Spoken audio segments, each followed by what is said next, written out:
The old community center sat at the edge of town, a place where people gathered for meetings, celebrations, and occasional entertainment. On this particular evening, the building buzzed with excitement as families arrived for the annual talent showcase. Children ran through the halls while adults chatted near the entrance, their voices creating a warm hum of anticipation. Sarah Mitchell stood outside the building, her worn coat pulled tight against the evening chill. She was 42 years old, though the hardships of recent years had aged her face beyond her time. Her husband had passed away 3 years earlier, leaving her with 2 young children and a mountain of medical debt. She worked 2 jobs to keep food on the table and a roof over their heads, but there was never quite enough money to make ends meet. Tonight, Sarah had not come to enjoy the show. She had come because Mrs. Henderson, the wealthy organizer of the event, had specifically requested her presence. The message had been delivered through a neighbor with a tone that suggested it was not really a request at all. Sarah had no idea what Mrs. Henderson wanted, but she knew that in a small town, it was dangerous to ignore someone with influence and money. As Sarah entered the building, she immediately felt out of place. The other attendees wore clean, pressed clothing and carried themselves with the confidence of people who had never worried about their next meal. Sarah's coat was patched at the elbows and her shoes had been resoled twice. She kept her head down, hoping to find Mrs. Henderson quickly and discover what this was all about. Mrs. Henderson stood near the stage, surrounded by a group of well-dressed women who laughed at her every word. She was a large woman who wore her wealth like armor, from the expensive jewelry that glittered at her throat to the designer handbag that hung from her arm. When she spotted Sarah, her face lit up with a smile that did not reach her eyes. "Oh, there you are, Sarah," Mrs. Henderson called out, her voice carrying across the room. "Come here, dear. I have a wonderful opportunity for you." Sarah approached cautiously, aware that every eye in the vicinity had turned to watch. The other women in Mrs. Henderson's circle looked her up and down with barely concealed disdain. Sarah felt heat rise to her cheeks but kept her expression neutral. "As you know, we have our talent showcase tonight," Mrs. Henderson continued, speaking loudly enough for everyone nearby to hear. "Unfortunately, our piano player has fallen ill at the last minute. I remembered that you used to play piano years ago, before you had your little financial troubles. I thought perhaps you could help us out." Sarah's stomach twisted. She had not touched a piano in nearly 5 years, not since they had been forced to sell her beloved instrument to pay for her husband's funeral. Music had once been her passion, her escape from the difficulties of life. But that door had closed long ago. "Mrs. Henderson, I appreciate the thought, but I haven't played in years," Sarah said quietly. "I'm sure someone else would be better suited." Mrs. Henderson's smile sharpened. "Nonsense, I insist. After all, the community has been so generous with the charity fund that helped with your late husband's medical bills. This is a chance for you to give back, don't you think?" The words hung in the air like a threat. Sarah understood immediately. This was not about music or talent. This was about power and humiliation. Mrs. Henderson wanted to parade her in front of the crowd, to remind everyone of Sarah's poverty and dependence on the charity of others. Refusing would mean losing whatever small support the community still offered, support her children desperately needed. "Of course," Sarah said, her voice barely above a whisper. "I'll do my best." Mrs. Henderson clapped her hands together in false delight. "Wonderful. The piano is right over there on the stage. We'll start in about 15 minutes. As Sarah walked toward the stage, she heard whispers following her like shadows. She climbed the steps with leaden feet and approached the piano. The moment she saw it, her heart sank further. The instrument was ancient, its wood scarred and faded. Several keys were chipped, and when she pressed one experimentally, it produced a sound that was flat and lifeless. This piano was barely functional, likely dragged from storage specifically for this purpose. Sarah sat down on the wobbly bench and placed her hands on the keys. They felt foreign beneath her fingers, like greeting an old friend who had become a stranger. She tried a simple scale and winced at the discordant notes. At least 3 keys were completely out of tune, and the pedals stuck when she tested them. Around her, people began taking their seats. Sarah could feel their eyes on her, could hear the murmurs of speculation and gossip.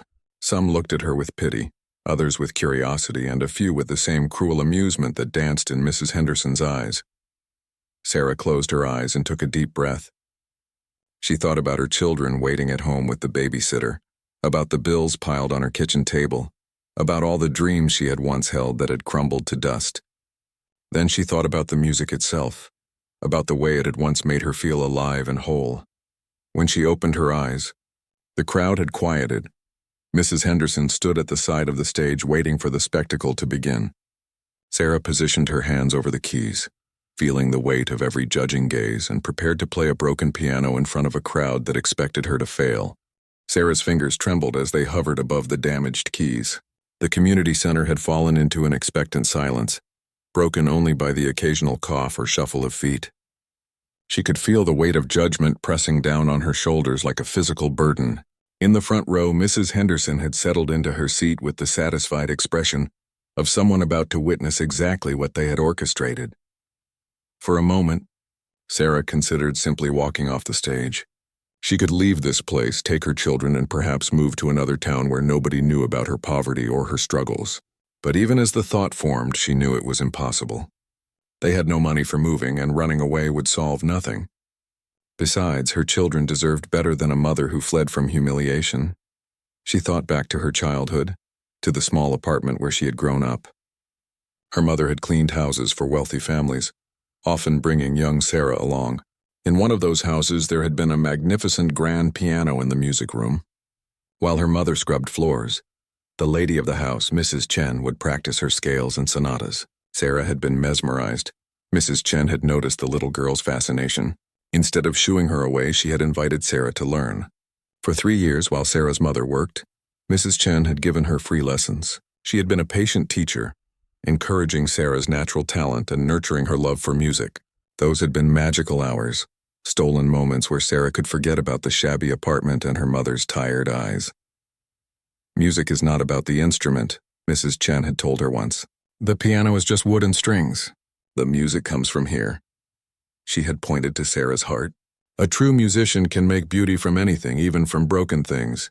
Sometimes especially from broken things, because they understand what it means to be damaged and still sing. The memory strengthened something inside Sarah. She looked down at the battered piano with new eyes. Yes, it was damaged. Yes, it was out of tune. But it still had strings that could vibrate, hammers that could strike, and keys that could be pressed. It was not so different from her own life, really. Broken, but still capable of making sound. Sarah placed her hands on the keys and began to play.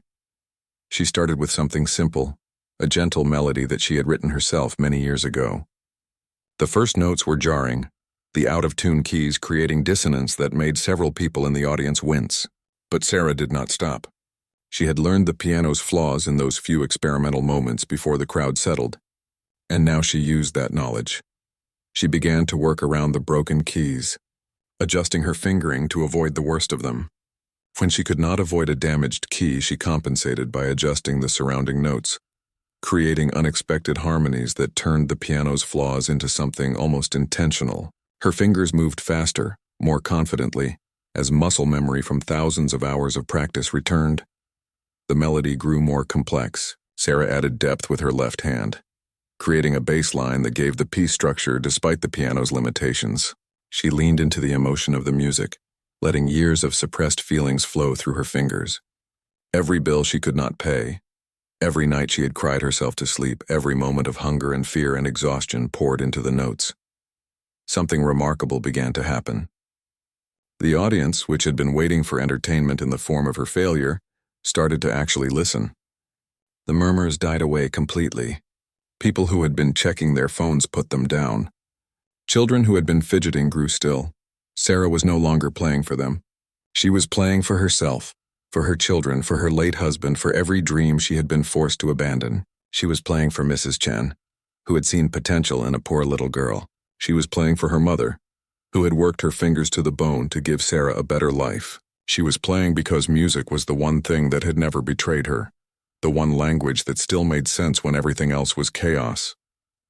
The simple melody evolved into something more powerful. Sarah's fingers danced across the keys with increasing speed and precision, finding beauty in the spaces between the broken notes. She incorporated the piano's flaws into the music, making the flat keys into percussion elements, using the stuck pedal to create unusual sustain effects.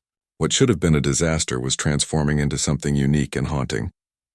In the front row, Mrs. Henderson's smug expression had faded, replaced by confusion and something that might have been discomfort. She had expected humiliation but was witnessing artistry. The other wealthy women who had been smirking earlier now sat forward in their seats, captivated despite themselves. Sarah built the piece toward a crescendo, her whole body swaying with the music. She had forgotten the shabby coat, the worn shoes, the pitying stares. There was only the music and the broken piano that sang beneath her hands like a wounded bird that had learned to fly again. The damaged instrument responded to her touch as if grateful that someone finally understood it, that someone was willing to work with its imperfections rather than discard it as useless. As she approached the final section of her improvised composition, Sarah allowed herself to glance up at the audience. What she saw took her breath away. People were transfixed, many with tears streaming down their faces. Even the children sat motionless, caught in the spell of the music. Sarah brought the piece to a gentle close, the final notes hanging in the air like a question waiting for an answer. For a long moment after the last echo faded, there was absolute silence. The silence stretched on for what felt like an eternity. Sarah sat frozen on the piano bench, her hands still resting on the keys, unsure what would happen next. She had poured everything into that performance, had exposed the raw wounds of her soul to a room full of strangers. Now she felt vulnerable and exposed, like someone who had accidentally walked outside without clothes. Then someone started clapping. It was a single person in the back of the room, their applause cutting through the silence like a bell. Within seconds, another person joined, then another. Suddenly, the entire room erupted into thunderous applause. People rose to their feet, their hands coming together in a standing ovation that shook the old building. Sarah looked out at the crowd in disbelief. Faces that had regarded her with pity or contempt minutes earlier now showed genuine admiration and respect.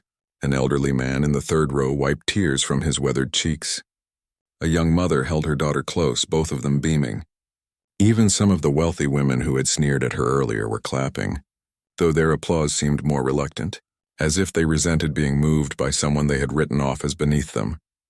Mrs. Henderson remained seated, her face flushed an angry red. She clapped slowly, mechanically, her jaw clenched tight. This was not the outcome she had planned. She had wanted to humiliate Sarah, to remind everyone of their proper places in the social hierarchy. Instead, Sarah had elevated herself through sheer talent and determination. Sarah stood shakily and offered a small bow, overwhelmed by the response. She had not played for an audience in years, and the rush of emotions was almost too much to bear. As she turned to leave the stage, a voice called out from the audience, "Please play something else." The request was immediately echoed by others. Yes, another song. "Don't stop." That was beautiful. Sarah hesitated, looking down at the broken piano. She had given everything to that one piece, had dredged up memories and emotions she usually kept buried deep. Could she do it again? Should she? Part of her wanted to leave while she still had this moment of triumph, before anything could diminish it. But another part of her, the part that had been silenced for so long, wanted to keep playing. She realized with sudden clarity that this might be her only chance to touch a piano for months or even years to come. When would she ever have another opportunity like this? Sarah sat back down at the piano. The crowd settled into their seats, the energy in the room completely transformed from when she had first walked on stage. Now they were eager listeners rather than hostile observers. She closed her eyes and let her fingers find their way to another melody. This one from her childhood, a piece Mrs. Chen had taught her long ago. The music that emerged was different from the first piece, where the earlier composition had been intense and emotional. This one was gentle and nostalgic. Sarah played with a lighter touch, coaxing sweetness from the damaged instrument. She thought about her children as she played, about their faces when they laughed, about the way they hugged her when she came home exhausted from work. She thought about the small moments of joy that sustained her through the darkness, the free books from the library, the wildflowers they picked on walks, the stories they told each other at bedtime. The audience swayed slightly as she played, drawn into the tender landscape of the music. Sarah wove in variations and embellishments, her confidence growing with each measure. The broken piano seemed to respond to her touch with gratitude, as if it too had been waiting for someone to see past its damage to the beauty it still held. When she finished the second piece, the applause came immediately, just as enthusiastic as before. But this time Sarah did not wait for requests. She transitioned smoothly into a third piece, then a fourth. The music poured out of her like water that had been dammed up for too long, finally finding its way back to the river. She played classical pieces she had memorized in childhood, modern songs she had heard on the radio, and more of her own compositions. Each piece told a story of struggle and survival, loss and hope, darkness and the stubborn persistence of light. The broken piano became an extension of her voice, and together they created something that transcended the limitations of both the instrument and the circumstances. Time seemed to lose meaning. Sarah had no idea how long she played. It could have been 20 minutes or 2 hours. She existed in a state of flow, where nothing existed except the music and the connection between her hands and the keys. This was what she had missed during the years of silence. This feeling of being completely alive and present. Finally, she played a last piece, a gentle lullaby that she used to sing to her children when they were babies. As the final notes faded away, she opened her eyes and looked at the audience. Many people were crying openly now, unashamed of their tears. The emotion in the room was palpable, a shared experience of beauty emerging from brokenness. The applause that followed was different this time, more subdued but somehow deeper, as if the audience understood they had witnessed something rare and precious. People stood again, but instead of merely clapping, they began to approach the stage. An elderly man was the first to reach her. "Young lady," he said, his voice thick with emotion. "I have attended concerts in the finest halls in this country, and I have never heard anything more moving than what you just played." "Thank you." A middle-aged woman took Sarah's hand and pressed something into it. "For your children," she whispered, and Sarah felt the crumple of paper money. Before she could protest, others were doing the same, pressing bills and even checks into her hands, murmuring words of appreciation and respect. Sarah tried to refuse, embarrassed by the charity, but they would not hear of it. "This is not charity," one man told her firmly. "This is payment for a gift you have given us. You have reminded us what matters." More people crowded around, wanting to shake her hand, to tell her how the music had touched them. A young girl, perhaps 8 years old, looked up at Sarah with wide eyes. "When I grow up, I want to play like you," she said. Sarah knelt down to the girl's level, her own eyes filling with tears. "Then practice every day," she said softly, "and remember that the music lives in your heart, not in expensive instruments or fancy concert halls. If you have passion and courage, you can make beauty from anything." As the crowd finally began to disperse, Sarah found herself standing alone on the stage, clutching a handful of bills and still trembling from the experience. She counted the money with shaking fingers. $340. It was more than she made in a week at either of her jobs. For a moment, she simply stared at the money, overwhelmed by the generosity and the strange turn the evening had taken. Mrs. Henderson approached the stage, her expression carefully neutral now, though her eyes remained cold. "Well, that was quite unexpected," she said, her tone clipped. "I suppose we should be grateful you didn't completely embarrass yourself on that terrible instrument." Sarah met her gaze steadily. For the first time in years, she felt no need to shrink or apologize for taking up space. "Thank you for the opportunity, Mrs. Henderson," she said quietly. There was no sarcasm in her voice, only simple honesty. Despite the woman's cruel intentions, the evening had given Sarah something precious that she had thought lost forever. Mrs. Henderson's lips pressed into a thin line. Without another word, she turned and walked away, her expensive heels clicking sharply against the wooden floor. Sarah watched her go and felt something like pity. Mrs. Henderson had wealth and status, but she seemed to have no music in her soul, no ability to find joy in anything she could not control or possess. As Sarah gathered her worn coat and prepared to leave, a man in his 60s approached. He had kind eyes behind wire-rimmed glasses and dressed simply but neatly. "Excuse me, miss. My name is Robert Crawford. I'm the music director at the community college across town." Sarah shook his extended hand, uncertain where this conversation was leading. "I was here visiting my sister and happened to catch your performance," Mr. Crawford continued. "I have to say, in 30 years of teaching music, I have rarely encountered someone with your natural ability and emotional depth." "Have you ever considered teaching?" Sarah let out a small, bitter laugh. "Mr. Crawford, I don't even own a piano anymore. I haven't played in years until tonight. Teaching is not something that's possible for someone in my situation." "What if I told you I have a position available?"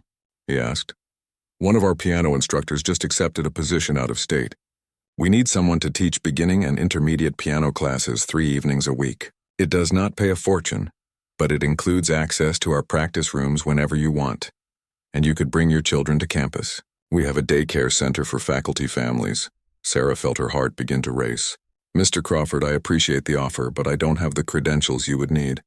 I never went to college. I barely finished high school before I had to start working full-time. I'm not concerned about formal credentials, he replied. What you demonstrated tonight is worth more than any degree.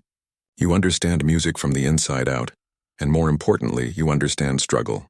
Our students are mostly working adults trying to better themselves, just like you. They need a teacher who understands their challenges, not someone who has had everything handed to them. He pulled a business card from his pocket and pressed it into her hand. Think about it. Come by the campus on Monday afternoon if you are interested. We can discuss the details. Sarah looked at the card, her vision blurring with tears. Why would you do this for me? You don't even know me, Mr. Crawford smiled. I know enough. I know that you took a humiliating situation and transformed it into something beautiful. I know that you played a broken instrument as if it were a Steinway grand. I know that you moved an entire room full of cynical, jaded people to tears. That tells me everything I need to know about your character and your talent. After he left, Sarah stood alone in the now empty community center, turning the business card over in her fingers. The building was quiet again. The earlier excitement faded to memory. The broken piano sat on the stage, looking sad and neglected once more. Sarah walked over to it and ran her hand gently across the scarred wood. Thank you, she whispered to the instrument. You gave me back something I thought was lost forever.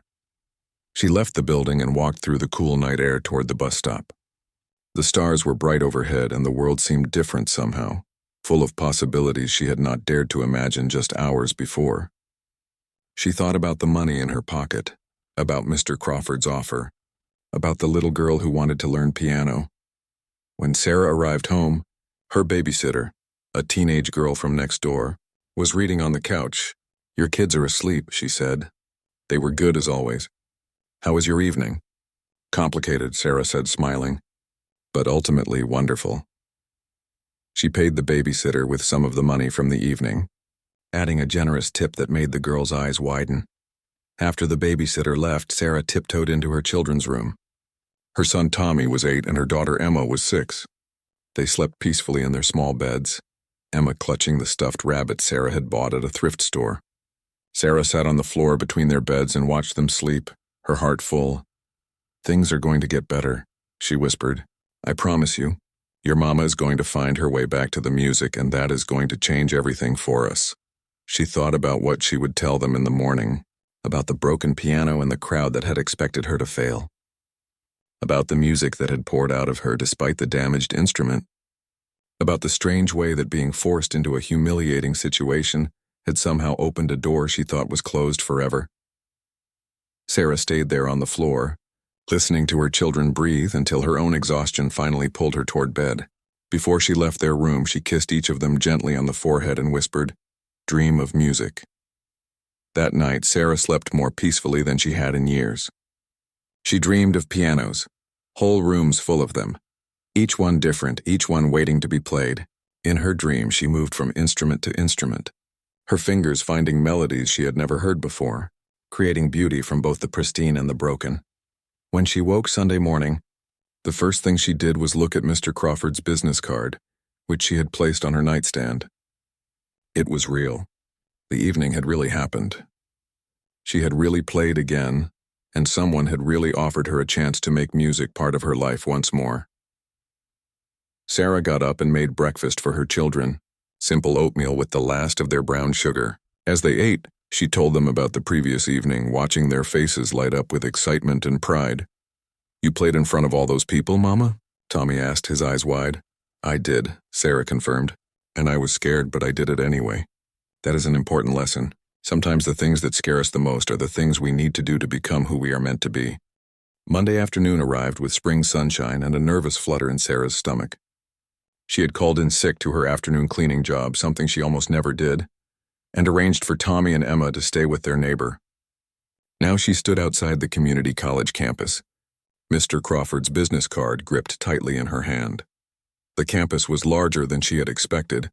with several brick buildings arranged around a central lawn where students sat studying or talking in small groups. Sarah felt out of place among these people who belonged in an academic world she had never been part of. She almost turned back 3 times before finally forcing her feet to carry her toward the music building. Mr. Crawford's office was on the 2nd floor, a cluttered space filled with sheet music, books, and photographs of past student recitals. He looked up from his desk when she knocked tentatively on the open door, and his face broke into a warm smile. "Sarah, I am so glad you came. Please sit down." As Sarah settled into the chair across from his desk, Mr. Crawford pulled out a folder. "I have taken the liberty of preparing some paperwork, pending our discussion, of course." The position would be teaching 3 evening classes per week, Monday, Wednesday, and Friday from 6 to 9 p.m. Each class is 1 hour, with time between for preparation and student questions. Sarah did her mental calculations. The evening schedule would work with her morning job at the diner, though she would have to give up her afternoon cleaning position. "What does the position pay?" she asked, trying to keep her voice steady. $25 per hour, which comes to $75 per class session, or $225 per week. That is just under $1,000 per month. Sarah felt her breath catch. It was not a fortune, but it was more than she made at the cleaning job, and she would be teaching music instead of scrubbing toilets. "And you mentioned practice room access?" "Unlimited," Mr. Crawford confirmed. "We have 12 practice rooms, each with a piano. You can use any available room whenever you like, and you are welcome to bring your children. Many of our faculty do. There's a lounge area where they can do homework or play quietly while you practice or teach." "Why are you doing this?" Sarah asked suddenly. "You could hire someone with proper credentials, someone who would not raise questions or create complications." Mr. Crawford leaned back in his chair, considering his words carefully. 20 years ago, my daughter was killed by a drunk driver. She was 19, a music major with her whole life ahead of her. After she died, I almost gave up teaching. What was the point, I thought, when everything beautiful can be destroyed so easily? He paused, his eyes distant with memory. Then one day, a student came to me. She was older, had returned to school after raising her children. She told me that music was the only thing that had kept her sane through an abusive marriage, through poverty, through loss. She said that learning piano had given her a reason to keep living. That is when I understood that teaching music is not just about technique or theory. It is about giving people a way to survive. Mr. Crawford met Sarah's eyes directly. "When I saw you play that broken piano Saturday night, I saw someone who understands what music really means. You did not play for applause or recognition. You played because you needed to, because the music was the only language that could express what you were feeling. That is what I want my students to learn, and you can teach them in a way I never could." Sarah felt tears building but forced them back. "I will need some time to arrange childcare and give notice at my other jobs." "Take a week," Mr. Crawford said. "We will plan for you to start next Monday. In the meantime, why don't I show you the practice rooms and introduce you to some of the faculty?" The practice rooms were small but well-maintained, each containing an upright piano and a comfortable bench. The pianos were not expensive instruments, but they were properly tuned and cared for. Sarah ran her fingers over the keys of one, and the clear, true notes that rang out made her smile. Mr. Crawford introduced her to 2 other music instructors, both of whom welcomed her warmly. They seemed genuinely excited to have her join their department, and showed none of the judgment or condescension she had experienced from people like Mrs. Henderson. Here, her lack of formal credentials did not matter. Her ability and passion were enough. As Sarah left the campus that afternoon, she felt as if she were walking on air. The impossible had happened. She was going to teach music. She was going to have access to pianos again. Her children would grow up seeing their mother do work she loved instead of only seeing her exhausted and defeated. The next few days passed in a blur of activity. Sarah gave notice at her cleaning job, much to the annoyance of her supervisor, who accused her of being ungrateful and irresponsible. She arranged with the neighbor to watch Tommy and Emma for a few hours after school each day, until Sarah could pick them up from her morning shift at the diner. She bought a notebook and began planning lesson materials, drawing on memories of her own learning with Mrs. Chen. On Thursday afternoon, Sarah received an unexpected visitor. She was hanging laundry in the small yard behind their rental house when a car pulled up. An elderly Asian woman emerged, moving slowly with the aid of a cane. "Mrs. Chen," Sarah gasped. recognizing her former teacher despite the years that had passed. "Sarah, my dear child," Mrs. Chen said, her face creasing into a smile. "I heard about what happened at the community center. My granddaughter was there and told me all about it. She said you played beautifully." Sarah helped Mrs. Chen to a chair on the small porch and sat beside her. "I never got to thank you properly," Sarah said, "for the lessons, for believing in me when I was just a poor kid whose mother cleaned houses." Mrs. Chen waved away the thanks. "You had a gift. I simply helped you discover it. But Sarah, I am here because I have something for you." She gestured toward her car where a younger woman, presumably her granddaughter, was opening the trunk. Together they carried something large wrapped in blankets toward the house. When they unwrapped it on the porch, Sarah found herself staring at a beautiful upright piano, its wood glowing rich and warm in the afternoon sun. "Mrs. Chen, I cannot accept this," Sarah protested, even as her fingers itched to touch the keys. "It was gathering dust in my living room," Mrs. Chen said firmly. "I no longer have the strength to play, and none of my children or grandchildren have the interest." "This piano needs to be played, Sarah. It needs to make music again. Besides, how can you teach your children to play if you have no instrument?" Sarah burst into tears, unable to hold them back any longer. Mrs. Chen patted her hand gently. "Life is difficult, my dear. It breaks us in ways we never expect. But if we are lucky, if we are strong, we find ways to heal. Music is your way. Accept this gift and use it to help others find their own healing." After Mrs. Chen and her granddaughter left, having refused all of Sarah's attempts at repayment or gratitude, Sarah sat at the piano in their small living room. Tommy and Emma crowded beside her, their faces bright with wonder.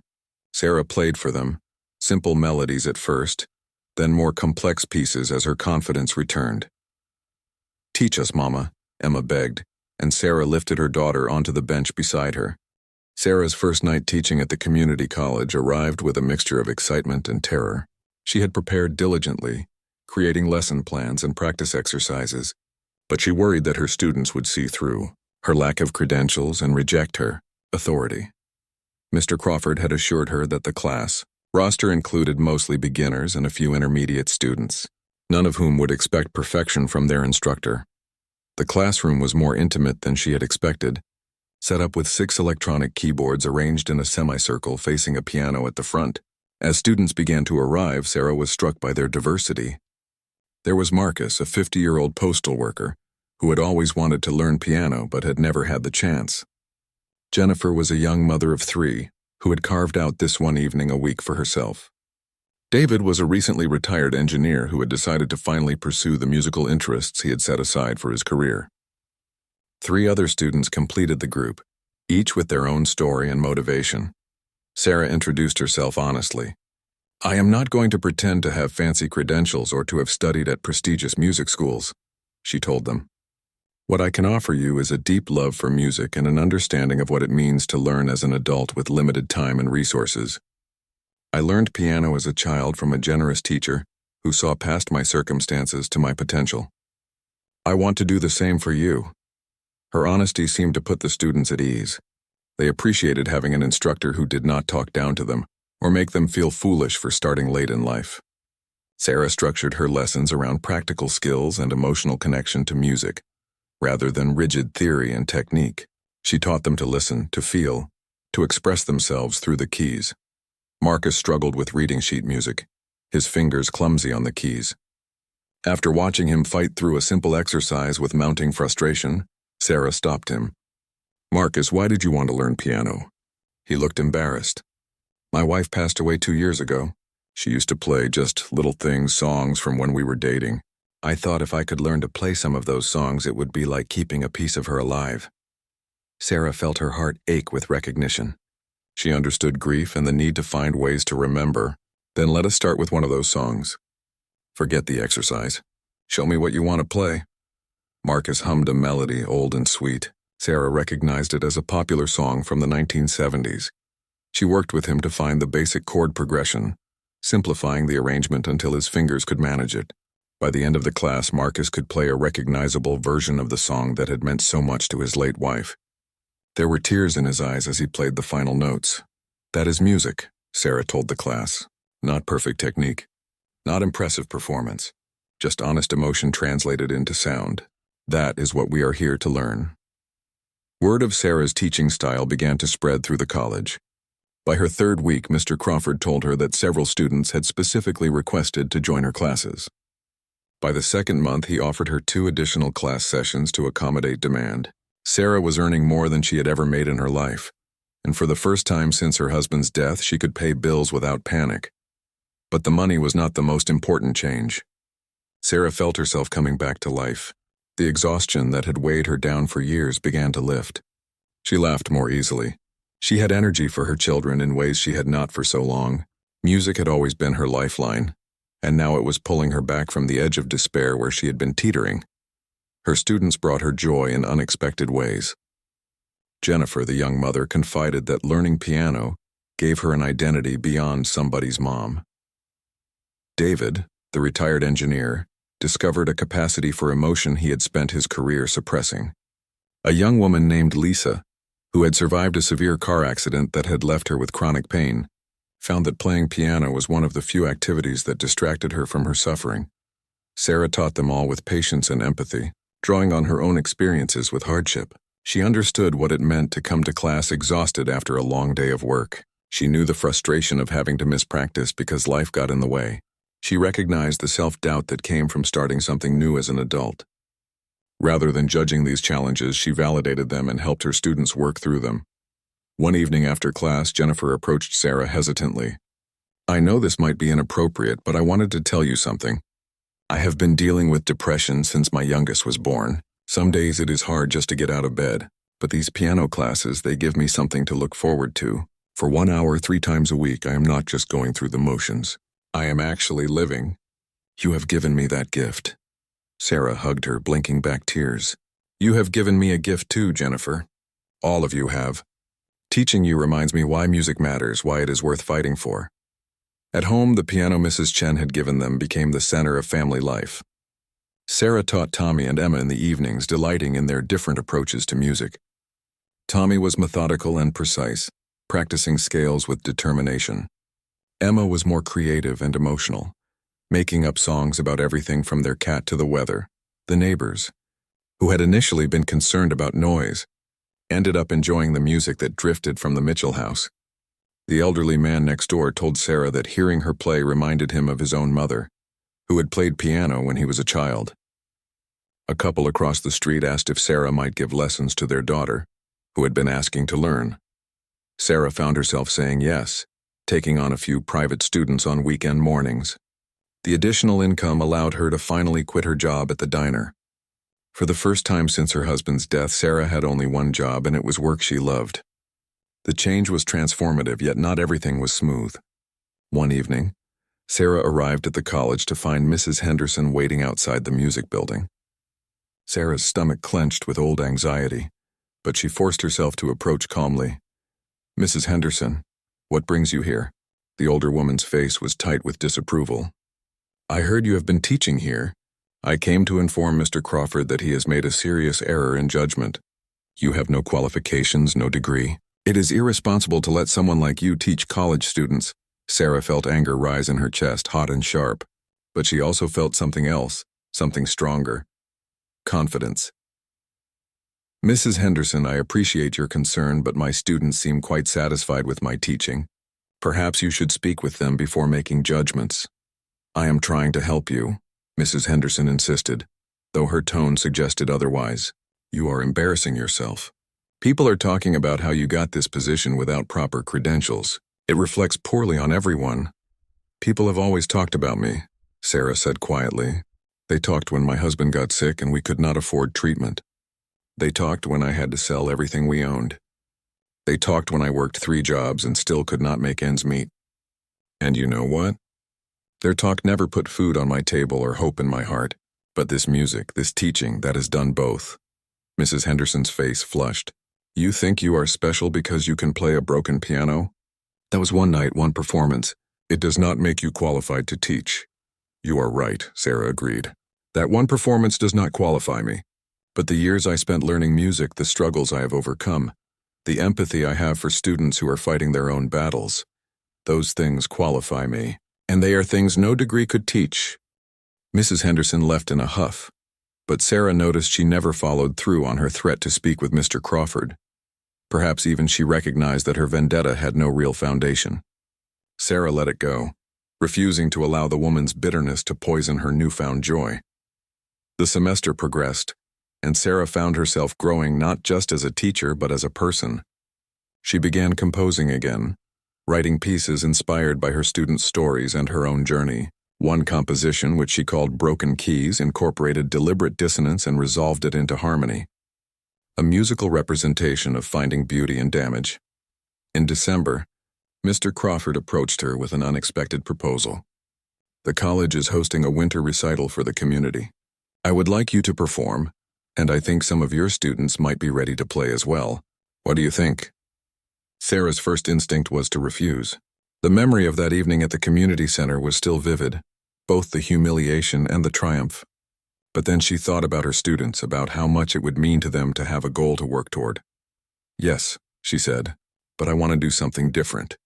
I want to feature my students, not myself. This should be about celebrating their courage and learning something new. The recital planning became a collaborative effort. Sarah worked with each willing student to select a piece appropriate to their skill level. Marcus would play the song that reminded him of his late wife. Jennifer chose a simple but beautiful piece by Chopin. David surprisingly wanted to play one of Sarah's original compositions. 6 other students from her classes also committed to performing. As the recital date approached, Sarah's students grew nervous. Several wanted to back out, convinced they would embarrass themselves. Sarah understood their fear intimately. Let me tell you a story, she told her Monday evening class. 2 months ago, I was forced to play a broken piano in front of a hostile crowd. I had not played in years. I was terrified. But I played anyway, and something amazing happened. Not because I was perfect, but because I was honest. You do not need to be perfect. You just need to be brave enough to share your music. The night of the recital arrived cold and clear. The college auditorium was smaller than the community center, but more elegant, with proper acoustics and comfortable seating. Sarah was surprised by the size of the audience. Families and friends of the performers filled most of the seats, but there were also college administrators, other faculty members, and community members who had heard about the event. Sarah spotted Mrs. Chen in the 3rd row, accompanied by her granddaughter. Mr. Crawford sat near the front with several other music instructors. And there, to Sarah's shock, sat Mrs. Henderson, her face carefully neutral. Sarah opened the recital with brief remarks, introducing each student and explaining that this was not about perfect performance, but about the courage to learn and grow. Music is not a competition, she said.